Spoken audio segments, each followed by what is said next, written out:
Meski diguyur hujan, sholat Idul Fitri di lapangan Niti Mandala Renon tetap berlangsung secara khusyuk.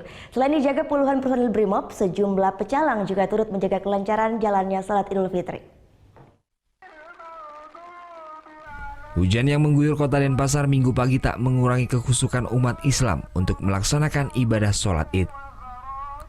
Seperti saat umat Islam di seputaran kota Denpasar yang menggelar sholat Idul Fitri di lapangan Niti Mandala Renon, Denpasar.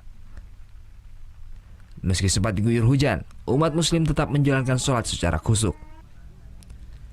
Sementara selain puluhan personil Brimob, sejumlah pecalang juga ikut mengamankan pelaksanaan jalannya sholat Idul Fitri.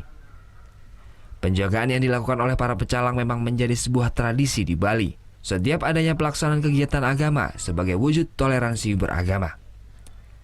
Imam Masjid Muhammad Sobri yang memimpin pelaksanaan sholat Id mengaku toleransi antar umat beragama di Bali berjalan baik. Toleransinya luar biasa. Pecalang itu selalu terlibat.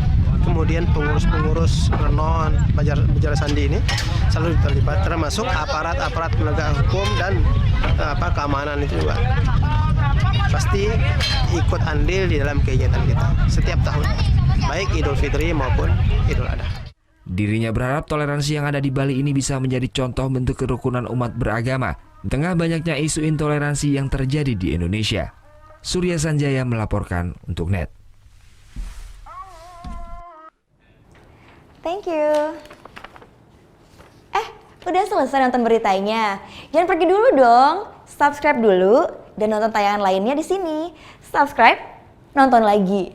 Subscribe, nonton lagi. Kak.